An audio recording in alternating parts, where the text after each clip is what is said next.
anniversary CABE. The 2000s brought hope, challenges, and innovation as CABE's annual and regional conferences thrived. Project to Inspire expanded, and our policy team tackled NCLB and other key issues.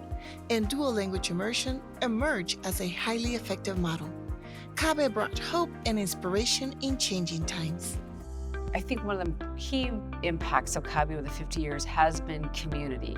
CABE really has been a key centering place, a meeting place, a gathering place for educators from the very beginning up until now, creating a place of safety, of learning, of integrating with each other, of communicating with each other, with engaging with each other, taking what we learn and bringing it back to wherever we are in the field. CABE has always been fighting for the rights of English learners, and during my presidency, we were in the middle of the No Child Left Behind era.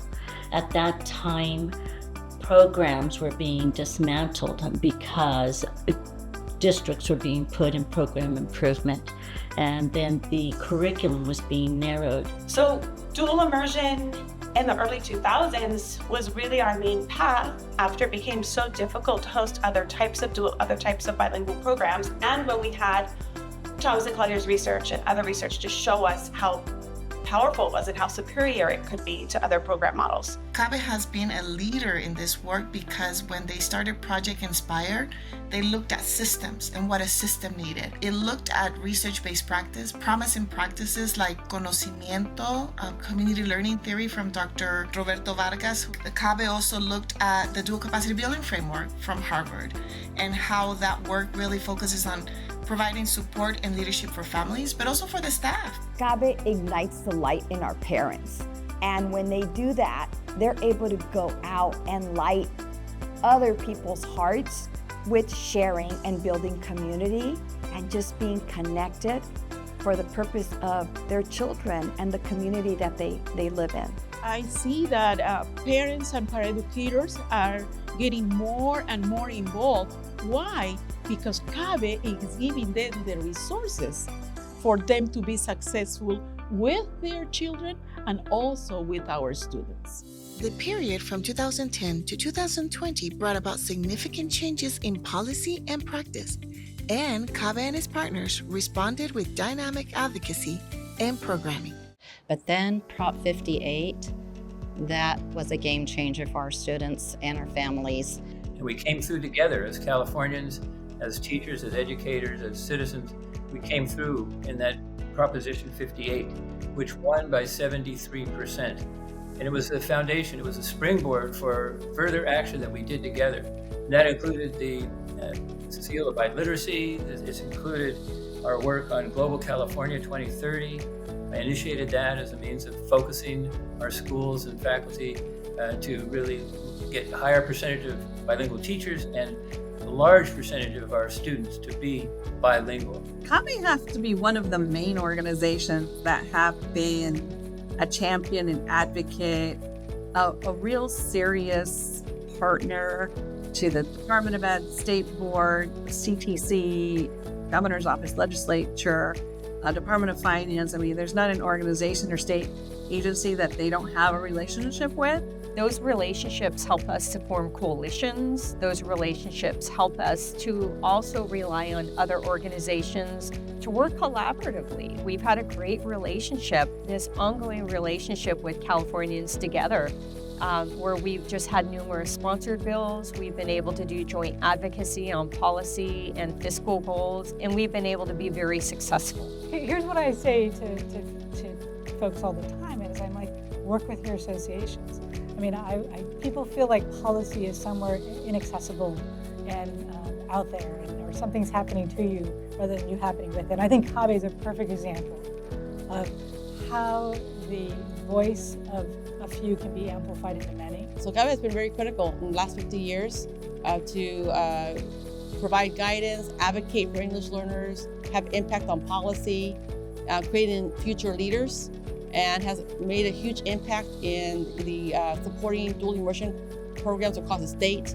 Look, one of the things that I like that happened with the Seal of Biliteracy, that's the area that I started focusing at. The dual language programs, as a formal way of getting students to excel by literacy. That, to me, that's one of the ways to gauge whether a program is successful or not successful. The professional development piece is becoming absolutely critical. I know when I talk to people and where can I learn this in first place anymore?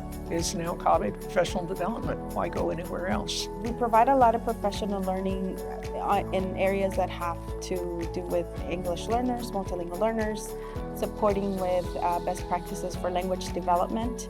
But also we work a lot with districts that are either implementing new dual language programs or refining their current dual language programs. Through our department, we have been working a lot on developing resources. So we've developed a framework that is inclusive of research and best practices when it comes to how to support a multilingual learner to develop literacy and biliteracy. We have English learners in every classroom across the state. And so I think that the professional learning that has been, grown and delivered has been exemplary, and it's helped tremendously across the state with different districts and the different needs that those districts may have. So when I look ahead, like when I think about CAVE's role, certainly as a voice in policy, certainly as all of those things, but being there with, for, and about the actual teaching of bilingual education that's the way in which it's the anchor to the whole thing. As CAVE celebrates our 50th anniversary, we strengthen our commitment and vision to continue to stand up to the challenges and to always value, celebrate, and uplift the rich linguistic and cultural experiences of our students. Well, to continue growing, we already probably have one of the largest conferences, so we need to continue growing and supporting the parents, the teachers, the administrators, in valuing the languages and for equity of all. My vision for CAVE in the next 50 years is to keep doing what you've been doing, staying focused on the advocacy and the collective wisdom. In the next 50 years, CAVE will be truly multilingual. Whenever you when you do your PowerPoint, you Google multilingual children, you see a circle of children with all ethnic groups. That's how I envision CAVE. I just want to say that I love what CAVE stands for. I just totally love what CAVE stands for. This group it is truly a familia. I think the impact is that CAVE is creating global citizens, especially with the biliteracy and multicultural competency and educational equity, where we are unifying. To me, I see CAVE as a unifier. So I thank CAVE for what they've done before me, and also what they're doing now with me, being part of it. And just congratulations for 50 years, and I'm looking forward to the next 50 years, whether it's here or in spirit, but I'll be very happy to say that I was part of that. We continue in the struggle, but our struggles are different today. They're not no less challenging, but they are very different. And I think we really stand in the shoulders of giants who got us to this point.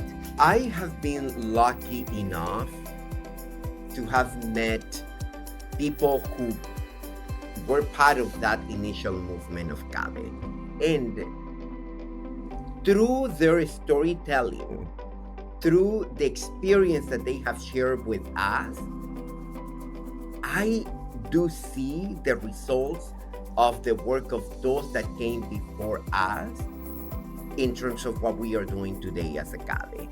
CAVE, felicidades en este aniversario de 50 años. Que Dios los siga bendiciendo y que adelante, compadre, comadre, maestro, maestra, padres, amigos, comunidad. Adelante. Thank you.